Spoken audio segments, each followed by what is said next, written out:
सर्वांना नमस्कार. तन्वी अर्जुन लव्ह स्टोरीचे 25 भाग यापूर्वीच अपलोड केलेले आहेत. कृपया ते सर्व भाग वाचण्यासाठी आपल्या चॅनलला भेट द्यावी. त्याची पिळदार शरीरयष्टी आणि भारदस्त छाती पाहून तिने दोन्ही हातांनी लाजून ओंजळीत चेहरा झाकून घेतला आणि त्याने डावा हात तिच्या कमरेत घालून तिला तशीच त्याच्याकडे ओढली. आता ती त्याच्या खूप जवळ होती, खूप खूप जवळ. आणि आता तिची त्याच्याकडे पाहण्याची हिंमतच होत नव्हती. आणि त्याने जशी तिला जवळ ओढली तशी लगेच तिची छाती त्याच्या छातीवर जाऊन आदळली आणि दोघांच्याही हृदयात एक गोड कळ उठली. तिची कळू हळूहळू उमलायला सुरुवात झाली होती. तिचा श्वास आता वाढला होता आणि अजूनही ती तशीच ओंजळीत चेहरा झाकून बसली होती. सगळं विसरून गेले होते ते दोघं. आतापर्यंतचं भांडण, रुसवे फुगवे, शंका कुशंका सगळं त्या पाण्याबरोबर वाहून गेलं होतं. उरलं होतं फक्त ती आणि तो आणि त्यांचं प्रेम. तिचा ड्रेस भिजून अंगाला घट्ट चिकटला होता आणि तिचं कमनीय बांधा असलेलं आखीव रेखीव देह फार फार आकर्षक दिसत होता आणि त्यामुळे त्याची उत्तेजना आणखीनच वाढत होती. तन्वी, आय लव्ह यू असं त्याला खूप खूप म्हणायची इच्छा होती, पण तिला मात्र त्याच्या तोंडून आय लव्ह यू पेक्षा आय ट्रस्ट यू हे शब्द ऐकायची इच्छा होती. पण त्याला हे माहीतच नव्हतं. तिच्या बर्थडेला तो जे तिला सांगणार होता ते आत्ता त्याला सांगण्याची फार फार इच्छा होती, पण आता त्याच्या तोंडून शब्दच फुटत नव्हते. तो तिच्याकडे एकटक फार फार प्रेमानं पाहत होता. त्या दिवशीची अपूर्ण राहिलेली इच्छा त्याला आज पूर्ण करावी वाटत होती आणि आज तीही विरोध करत नव्हती. तिचा विरोध मावळल्यासारखा दिसत होता. तिची लाजून खाली झुकलेली नजर तिचा होकार आहे हे सांगत होती. किती सुंदर दिसत होती ती. तिचं नेमकं कोणतं रूप सर्वात सुंदर आहे हेच त्याला कळत नव्हतं. सकाळी सकाळी उठल्यावर दिसतं ते मोहक रूप, चिंब भिजून गेलेलं तिचं आत्ताचं रूप, किचनमध्ये मन लावून काम करत असते ते रूप, का त्या दिवशी त्याने जवळ घेतलं होतं ते रूप. त्याही रूपात ती त्याला आवडली होती आणि त्याने तिचा हात पकडला आणि तिचा चेहरा पाहण्याचा प्रयत्न तो करत होता, कारण आज त्याच्याजवळ ती पहिल्यांदाच अशी लाजत होती. इतर वेळी ती चोरूनच लाजायची, पण ती त्याला चेहरा पाहूच देत नव्हती. ती त्याच्या मांडीवर आरामशीर विसावली होती आणि तो तिच्या कानाजवळ जाऊन हळूच आय लव्ह यू तनू, हो तनू अशीच हाक तो तिला मारणार होता, कारण आजपासून तो खरंच पुन्हा तिच्या प्रेमात पडला होता. आणि त्याने त्याचे ओठ तिच्या कानाजवळ नेले आणि तो तिला काहीतरी म्हणणार इतक्यात बेल वाजली आणि दोघेही भानावर आले. रोमॅन्टिक वातावरण एकदम चेंज झालं आणि तिचे हात त्याच्या मांडीवर आले आणि दोघेही खूप खूप लाजले. ती लाजून पटकन त्याच्या मांडीवरून उठली. त्याची अजिबात इच्छा नव्हती तिला सोडायची. तशीच घट्ट मिठीत धरून ठेवावी तिला, तिचा किस घ्यावा, तिच्यावर प्रेमाचा वर्षाव करावा, अगदी बेभान होऊन जावं तिच्या मिठीत असं त्याला वाटत होतं. पण तीच दूर झाली त्याच्यापासून आणि त्यानेही तिला लगेच सोडली, कारण पुन्हा त्या दिवशीसारखा प्रसंग नको व्हायला असं त्याला वाटलं. कारण आज तो पूर्ण शुद्धीत होता, त्या दिवशीसारखा नशेत नव्हता. ती त्याच्या मांडीवरून गडबडीत उठली आणि पुन्हा त्याच्याच अंगावर आदळली. जनरली ॲक्सिडेंट माणसाला आवडत नाहीत, पण त्यांचे असे गोड गोड रोमॅन्टिक ॲक्सिडेंट सारखेच होत होते आणि पुन्हा पुन्हा असे दोघांना हवेसे वाटणारे ॲक्सिडेंट घडावे असंच त्याला वाटत होतं. आणि आता तिचे दोन्ही हात त्याच्या गळ्यात होते आणि तिचे तोंड त्याच्या तोंडाच्या अगदी जवळ आणि तिने आता धाडस करून त्याच्या डोळ्यात पाहिलं. दोघांचीही नजरानजर झाली आणि त्याच्या डोळ्यातील मादक भाव कळून ती आता लाजली. साखर तोंडात पेरल्यासारखं गोड गोड हसली आणि तिथून पळून जाऊ लागली. तसा तो म्हणाला, तन्वी हेल्प मी प्लीज असं म्हणून त्याने डावा हात तिच्याकडे देत. आज पहिल्यांदाच तो कोणाला तरी प्लीज म्हणून विनंती करत होता. त्याने तिचा हात हातात मागितला आणि तिच्यावर संशय घेऊन ओरडणारा अर्जुन, तिरस्काराने धारधार नजरेने पाहणारा अर्जुन आणि आज इतक्या कोमल गोड आवाजात बोलणारा, शांत प्रेमळ नजरेने पाहणारा अर्जुन यात जमीन आसमानाचा फरक होता असं तिला वाटलं. आणि तिने मंत्रमुग्ध होऊन तिच्याही नकळत त्याच्या हातात हात दिला. दुसरा हात त्याच्या कमरेत घालून त्याला तिनं उठवलं आणि त्याने त्याचा हात तिच्या खांद्यावर टाकला आणि बाहेर आणून खुर्चीत बसवलं.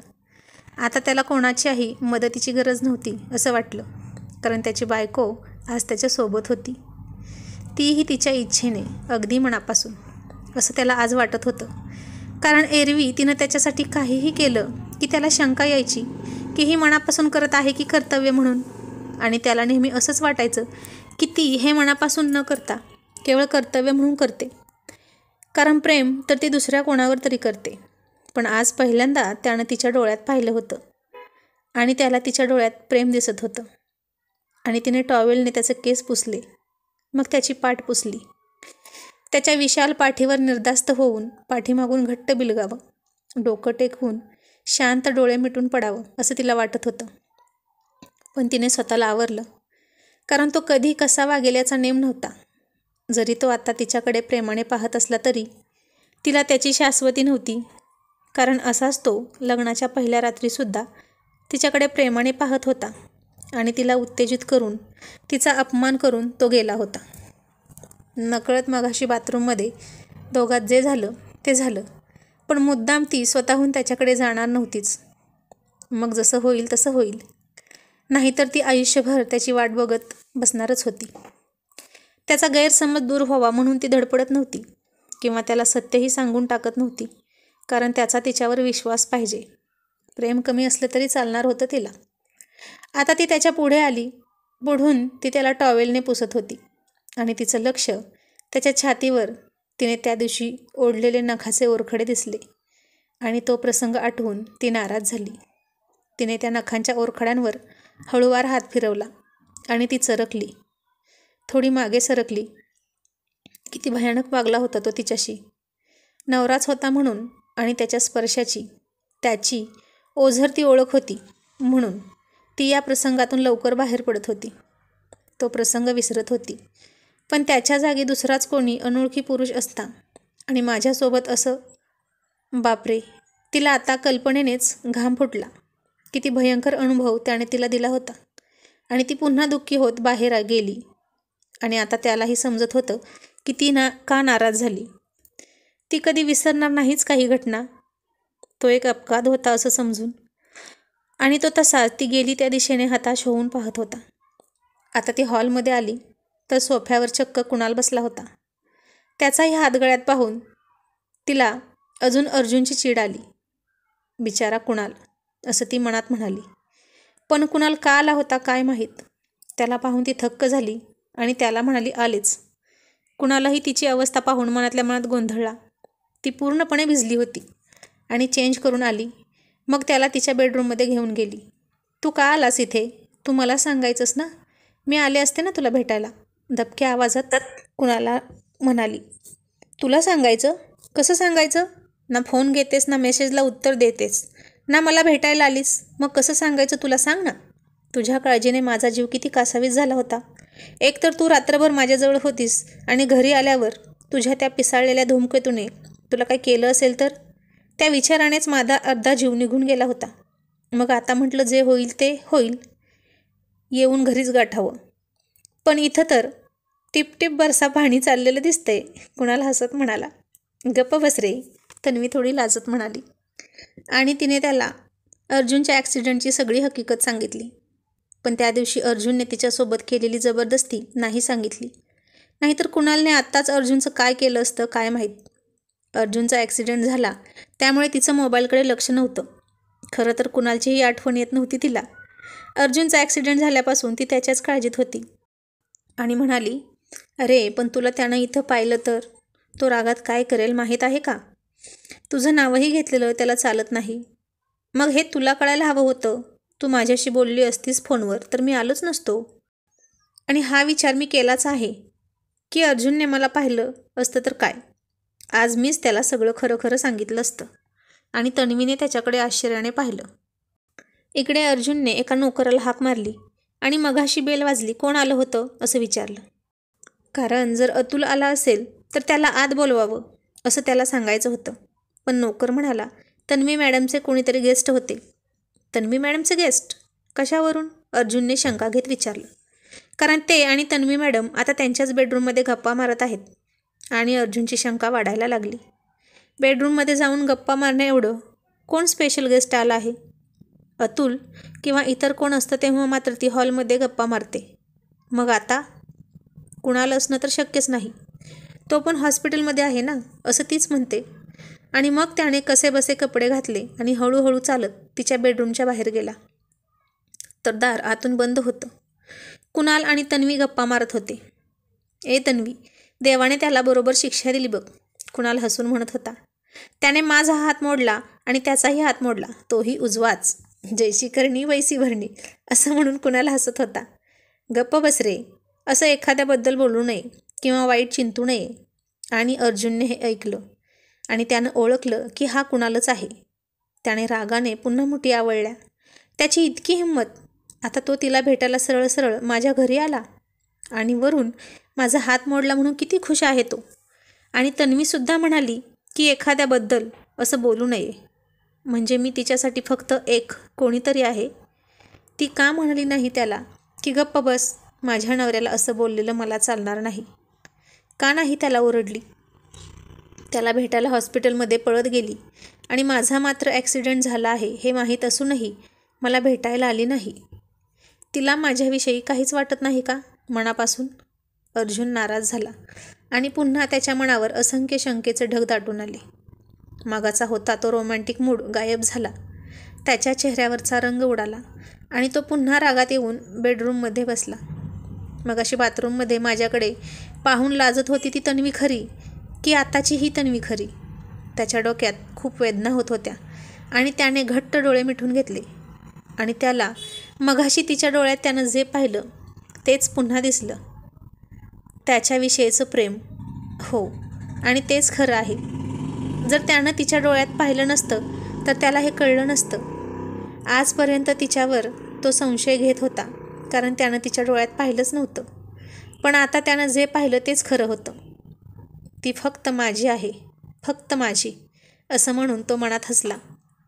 आणि तन्वी कुणालला म्हणाली, खबरदार हां, तू जर असं काही म्हणालास तर त्याला, कसाही असला तरी नवरा आहे तो माझा.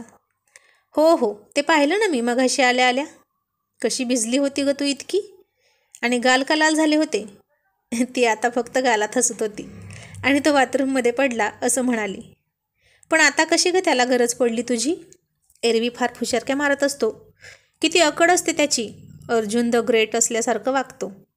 आता तरी त्याचं डोकं ठिकाणावर आलं म्हणजे मिळवली. आणि तन्वीने नाराजीने एक उसासा टाकला. बरं चल, निघतो आता, तन्वी म्हणाली. काय हकलतेस ग? पहिल्यांदा आलोय ना तुझ्या घरी. काही चहा पाणी खायला विचारशील की नाही? अर्जुनने तुला इथं पाहिलं ना तर शिव्या खाशील त्याच्या, तेही पोटभर. चालतील का? हो चालतील की. तुझ्यासाठी शिव्या काय, बंदुकीच्या गोळ्या पण खाईन मी, असं तो नाटक करत म्हणाला. आणि ती हसायला लागली. कुणाल गेला. तिनं अर्जुनच्या रूमकडे पाहिलं तर तो आतच आहे हे पाहून तिला बरं वाटलं. म्हणजे त्यानं कुणालला नाही पाहिलं असं वाटून ती निर्धास्त झाली. पण अर्जुन मात्र कुणालवर पुन्हा चिडला होता. तो नाही नाही ते विचार करत होता. म्हणजे जेव्हा मी ऑफिसला असतो तेव्हाही तो असाच येत असणार तिला भेटायला. ह्या कुणालचा आता कायमचा बंदोबस्त करण्यासाठी काहीतरी करावंच लागेल, असा तो मनाशी म्हणाला. आणि त्याने अतुलला फोन लावला आणि कुणालची सगळी माहिती काढायला सांगितली. तो कुठे राहतो, काय करतो, ही सगळी माहिती. आता तन्वीने अर्जुनसाठी दुपारचं जेवण बनवलं आणि तो डायनिंग टेबलवर येऊन बसला होता. रूममध्ये बसून बसून त्याला खूप कंटाळा आला होता. पण सकाळी बाथरूममध्ये पडल्यामुळे थोडंसं अंग दुखत होतं, तरीही तो येऊन बसला होता. खरं तर ती बेडरूममध्ये नसते म्हणून त्याला ती बेडरूम खायला उठत होती. आणि ती मनात म्हणत होती, आता काय गरज होती का इथे यायची? खोलीत आराम करायला हवा ना त्यानं. पण याला कोण सांगणार? तो तिच्या किचनमधल्या मोह हालचालीने हाळत होता आणि ती त्याला वाढून आणेपर्यंत तो चमचा हातात घेऊन नुसताच डाव्या हाताने खाण्याची प्रॅक्टिस करत होता. आणि हे पाहून तन्वी नुसतीच गालात हसली. आणि ती आली तसं त्याने चमचा पटकन खाली ठेवून दिला आणि आपण काही करतच नव्हतो अशा आविर्भावात हात बांधून शांत बसला. तो आता गुपचूप खाली मान घालून खात होता, पण डाव्या हाताने जमेना. पण मला सगळं येतं हे उगीचच दाखवत होता. तन्वीसुद्धा त्याची गंमत पाहत होती आणि ओठ दाबून आतल्या आत हसत होती. आणि त्याने भात आमटी चमच्यात घेतली, तीही फार फार मुश्किलीने.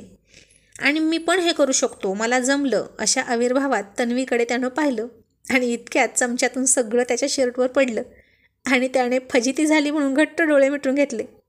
तन्वी मात्र खूप खूप हसायला लागली आणि तो लहान मुलासारखा गाल फुगवून म्हणाला, त्यात काय एवढं हसायचं, मी करतोय ना प्रयत्न, जमेल मला पण. मला काही येत नाही असं नाही, होतं असं कधी कधी, पण मी करूनच दाखवेन.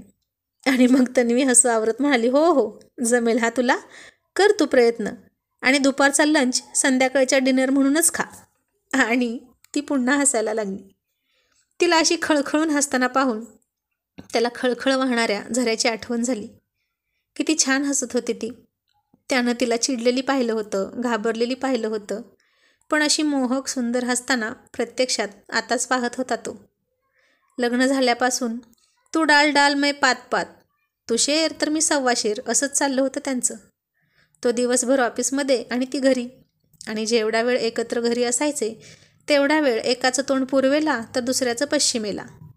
पण आता तो घरी होता, त्यामुळे सारखा सहवास लाभत होता त्यांना एकमेकांचा. त्याला खाता येत नव्हतं, पण तरीही अजूनही तन्वीला तो मला भरव असं म्हणत नव्हता. कारण कसं म्हणणार ना, त्याला लाज वाटत होती. काल तोच तिला रागाने म्हणाला होता की खाईन माझा मी, मला कुणाचे उपकार नकोत. आणि तो काही म्हणणार नाही हे तिनं ओळखलं, आणि त्याला भूक लागली आहे हेही तिला कळलं होतं. आणि तिनं एक घास घेतला आणि त्याच्यासमोर धरला. त्याने क्षणभर तिच्याकडे आणि त्या घासाकडे पाहिलं आणि मनात म्हणाला, आता नकार दिलास तर सगळ्यात मोठा मूर्खपणा करून बसशील अर्जुन. तिने एक पाऊल पुढे टाकलं आहे तुझ्या दिशेने, आता तूही तुझा इगो सोडून एक पाऊल पुढे टाक तिच्या दिशेने, नाहीतर आयुष्यभर पश्चाताप करत बसावं लागेल. आणि त्याने तिच्या डोळ्यात बघतच तो घास खाल्ला.